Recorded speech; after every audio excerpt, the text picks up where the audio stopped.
Hey guys, welcome back to Fantasy Tipped, and today we are going to be talking about the Arizona Coyotes fantasy outlook for the upcoming season. So we're going to be going through all of their fantasy relevant players, talking about if I think you should draft them or not for the upcoming season. We're going to talk a little bit about each player. If you guys missed it, we already did this kind of video for the Anaheim Ducks. This is a series of videos that I'm starting, going through every single team and talking about their fantasy outlook. All right, so first things first, guys, let's jump right into the projected lines I have for the Arizona Coyotes. The first line is Keller, Dvorak, and Schmaltz. Second line, Garland, Hayton, and Kessel. The third line is Krause, Stefan, and Fisher. On the power play, I project Barrett Hayton, Nick Schmaltz, Phil Kessel, Oliver Ekman-Larsson, and Clayton Keller. On that second power play unit, we've got Christian Dvorak, Derek Stepan, Connor Garland, Jacob Chychrun, and Alex Goligoski. Now, if Chychrun plays really well this year, there is a chance that he can move up to that top power play unit, but he would have to play really well to take over that spot that OEL has held down for so many years. Alright guys, so something a little bit new this video is that under certain players' names, you will see a ranking. Now, that ranking means that they fall within NHL.com's top 250 players for fantasy. Now, if they fall within that ranking, this is the ranking that NHL thinks that players will be drafted in the upcoming season. If you look in the description below, I've left the link for that list. Alright guys, so let's jump right into the do not draft list. So there are only two players that I would stay away from completely this season. And those guys are Derek Stepan and Christian Dvorak. Now, Derek Stepan, as you saw, I project him to be a third-line center, and normally that wouldn't be the worst thing in the world, but his line mates right now are looking like they're going to be Krause and Fisher, and that doesn't get much worse than that, so I would stay away from him. Now, Christian Dvorak, he actually had a pretty decent season last year. He had 38 points in 70 games, which is a .54 point per game average, which is not bad. But the thing is, he was playing with Taylor Hall. If you can't do better than that playing with Taylor Hall, I'm not taking a chance on you at all this season. I'm passing on Christian Dvorak. Alright guys, so let's dive right into our draft list. And this list is of players that I absolutely think that you should give a consideration to drafting in the upcoming season. First up on that list, currently projected to be drafted in the 11th round, is Darcy Kemper. He's projected to be drafted 127th overall, and that could provide you a lot of value. Unfortunately, he's a little bit injury prone. Last year he missed a lot of time, but in the time he did play, he ended up 7th overall in save percentage. He's a very good goaltender with a very good defense in front of him. So if you're playing in leagues that take into account save percentage and saves, he'll do pretty good for you if he can stay healthy. The other thing is wins that are often taken into account in fantasy. He will probably win about half of his games. The Arizona Coyotes will not be the best team in the world next year, so just, temper your expectations. Alright guys, so number 2 on our draft list is Oliver Ekman-Larsson.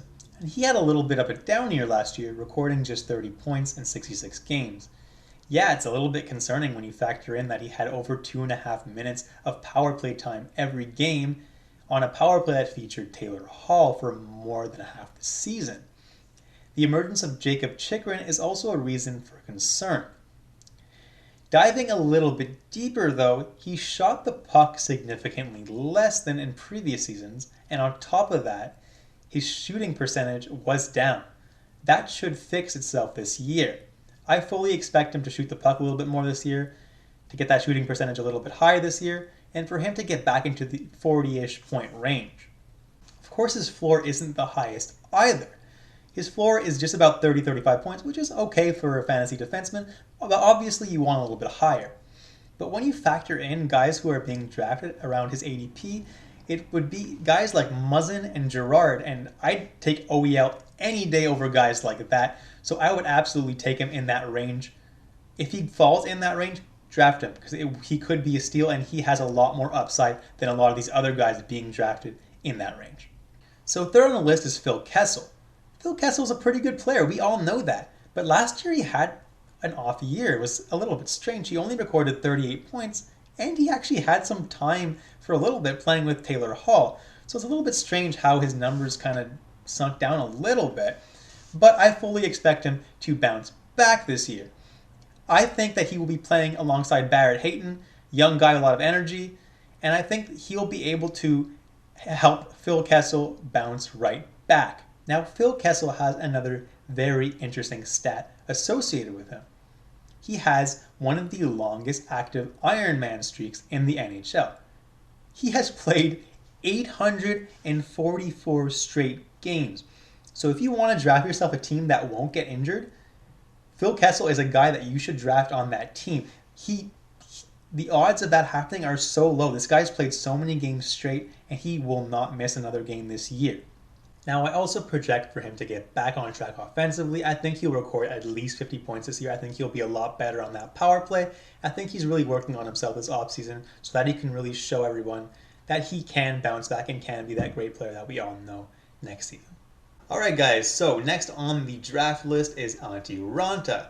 And yeah, Antti Raanta, he's a backup, but for the Coyotes, it's more of a 1A, 1B type situation, and with the condensed schedule that's probably going to happen next season, he'll probably get a good 1/3 of the starts, assuming both goaltenders are healthy.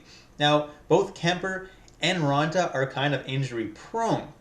So, yeah, if Kemper gets injured for any period of time, Ranta's a really good start, and if Raanta gets injured for any good period of time, Kemper's a good start. But yeah, if you're looking for a pretty decent backup that you're going to be able to draft really late in the draft and he's going to get a good amount of starts, Raanta is the guy for you. Alright, so next on my list are Schmaltz and Keller. Now, Keller's a guy that we've been waiting for a breakout for a long time. And it still hasn't happened, yet he's ranked 178th on the draft list. So if you're one of those people that think, oh, maybe this year's finally the year he's going to break out, you can draft him. But to me, it might be just a little bit high.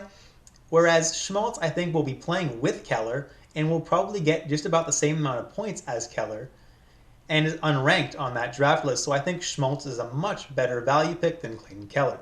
Garland was on pace for about 47 points last year, which is pretty good. He had 22 goals, but he was playing a lot of the season with Taylor Hall, who's not there anymore. So I don't really project him doing that much better. But he's a guy who's gotten better every single year. Let's keep an eye on him in training camp, and maybe I'll change my mind.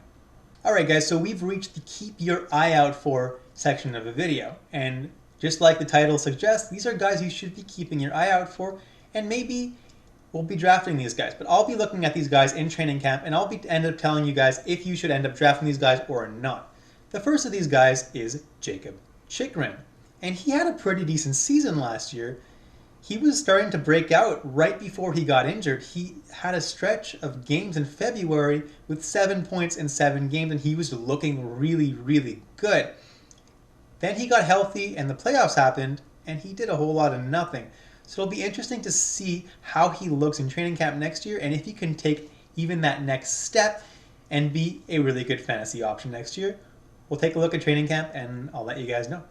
Alright, so second on that list is Barrett Hayton. He was drafted 5th overall in the 2018 entry draft.